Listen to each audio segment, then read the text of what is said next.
Formation and the Balance of World Power. Aliansi menurut Stephen Walt 1985 merupakan jalinan hubungan baik secara formal maupun informal dalam bentuk kerjasama antara dua atau lebih negara berdaulat dalam bidang keamanan dan pertahanan. Aliansi dapat berfungsi sebagai penyeimbang atau ikut serta dalam menghadapi ancaman utama.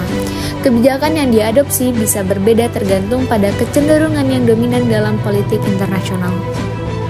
Balancing behavior. Teori keseimbangan kekuatan tradisional menyatakan bahwa negara-negara cenderung membentuk aliansi untuk melindungi diri mereka dari negara yang lebih kuat. Hal ini dilakukan untuk mencegah dominasi oleh kekuatan tersebut. Ada dua alasan utama mengapa negara-negara memilih untuk mencapai keseimbangan. Pertama, mereka takut bahwa hegemon potensial yang terlalu kuat dapat mengancam kelangsungan hidup mereka. Oleh karena itu, mereka memilih untuk bersekutu dengan kekuatan yang lebih lemah agar tidak didominasi oleh pihak yang berkuasa. Alasan kedua adalah bahwa bergabung dengan pihak yang lebih lemah akan meningkatkan pengaruh negara anggota baru tersebut. Negara yang lebih lemah membutuhkan bantuan, sehingga negara yang lebih kuat dapat memberikan dukungan tersebut.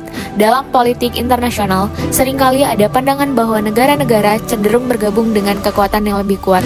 Namun, teori keseimbangan kekuatan menyatakan bahwa aliansi yang membentuk keseimbangan kekuatan adalah pilihan yang lebih disukai untuk melawan sebuah ancaman. Bandwagoning behavior. Bandwagoning adalah strategi politik atau sosial di mana individu atau kelompok mengikuti pihak yang dianggap kuat atau dominan. Strategi ini digunakan dengan harapan mendapatkan keuntungan atau menghindari kerugian. Dalam politik internasional, negara-negara cenderung bersekutu dengan negara yang dominan daripada menentangnya. Teori resiko mendukung konsepsi ini dengan mengatakan bahwa negara dengan kekuatan militer yang kuat dapat memaksa negara lain untuk bersikap netral atau bersekutu dengan mereka. Ada dua motif yang mendasari bandwagoning, yaitu mempertahankan diri dan berbagi rampasan perang. Namun, perilaku ini bertentangan dengan teori keseimbangan kekuatan atau balance of power, yang memprediksi bahwa negara akan bersekutu berdasarkan kekuatan saja. Untuk memahami tingkat ancaman yang mungkin ditimbulkan oleh suatu negara, penting untuk mempertimbangkan faktor-faktor seperti kekuatan agregat, kedekatan kemampuan ofensif, dan niat ofensif. Dengan demikian, penyeimbangan dan bersekutu sebaiknya dipandang sebagai respon terhadap ancaman yang ada. Agregat power. Kekuatan agregat adalah faktor penting yang dapat menimbulkan sebuah ancaman terhadap negara lain. Semakin besar total sumber daya suatu negara, semakin besar potensi ancaman yang dapat ditimbulkannya.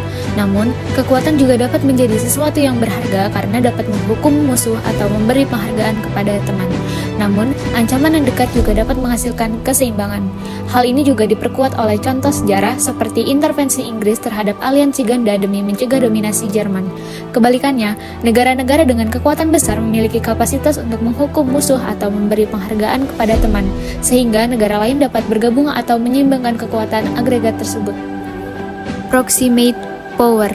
Ancaman terdekat juga dapat menghasilkan respon penyeimbangan atau bandwagoning. Jaringan aliansi yang menyerupai papan catur seringkali muncul ketika negara-negara bersekutu melawan kekuatan pusat. Namun, dalam beberapa kasus, negara-negara kecil yang berbatasan dengan negara besar lebih memilih untuk bandwagoning atau ikut-ikutan daripada menyeimbangkan diri, terutama jika negara tetangga yang kuat telah menunjukkan kemampuannya untuk memaksa ketaatan. Offensive power. Negara dengan kemampuan ofensif yang besar lebih mungkin memprovokasi pembentukan aliansi daripada negara-negara yang lemah secara militer. Ancaman langsung yang timbul dari kekuatan ofensif bisa membuat negara-negara menyeimbangkan diri dengan bersekutu dengan negara lain. Namun, ketika kekuatan ofensif memungkinkan penaklukan yang cepat, negara yang rentan mungkin melihat sedikit harapan untuk melawan dan akan ikut-ikutan atau bandwagoning dengan negara yang lebih kuat. Offensive intentions. Niat ofensif juga memainkan peran penting dalam pembentukan aliansi. Negara yang terlihat agresif cenderung memprovokasi negara lain untuk mengimbangi mereka. Perubahan persepsi terhadap niat suatu negara juga dapat menciptakan aliansi. Selain itu, perbedaan dalam persepsi tentang niat dan tujuan suatu negara dapat mempengaruhi pilihan aliansi. Mempertimbangkan sumber ancaman yang berbeda, negarawan akan mempertimbangkan faktor-faktor ini ketika membuat keputusan aliansi. Namun, kecenderungan dominan dalam urusan internasional adalah penyeimbangan atau bandwagoning atau ikut-ikutan. International bribery, foreign aid, and alliance formation. Negara-negara yang mencari sekutu akan menggunakan instrumen kebijakan tertentu untuk menarik pihak lain ke pihak mereka. Penggunaan instrumen-instrumen tersebut bertumpu pada hipotesis implisit tentang efektivitas relatif dari taktik tersebut. Hipotesis yang paling penting adalah mengenai instrumen penyuapan dan penetrasi. Contohnya yaitu dengan pemberian bantuan ekonomi atau militer akan menciptakan sekutu yang efektif, yang dimana dapat membangkitkan rasa terima kasih atau terdapat rasa kebergantungan. Conclusion.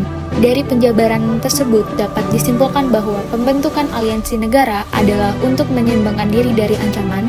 Ideologi merupakan penyebab yang lemah dalam pembentukan aliansi, dan alat penyuapan dan penetrasi hanya membuat aliansi yang sudah ada menjadi lebih efektif.